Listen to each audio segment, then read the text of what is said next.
श्री गोपाळ कृष्ण भगवान की जय। लीळा नंबर 257। नाथोबांचा मनोरथ चरितार्थ।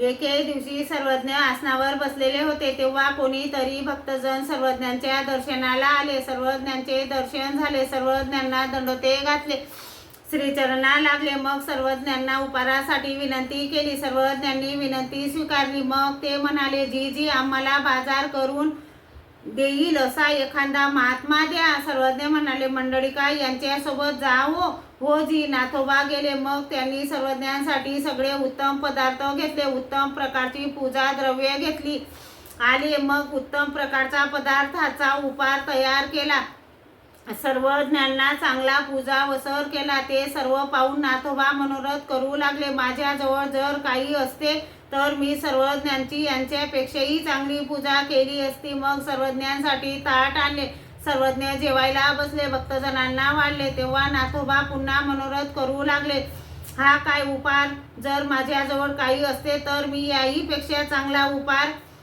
सर्वज्ञांसाठी केला असता, असा मनातल्या मनात विचार करीत होते। मग सर्वज्ञ म्हणाले, मंडळिका तुम्ही एक दंडोत घाला, तुमची क्रिया चरितार्थ झाली हो। नाथोबांनी दंडोते घातले, मग सर्वज्ञांचे जेवण झाले, गुन्हा केला, विडा घेतला। श्री गोपाळ कृष्ण भगवान की जय।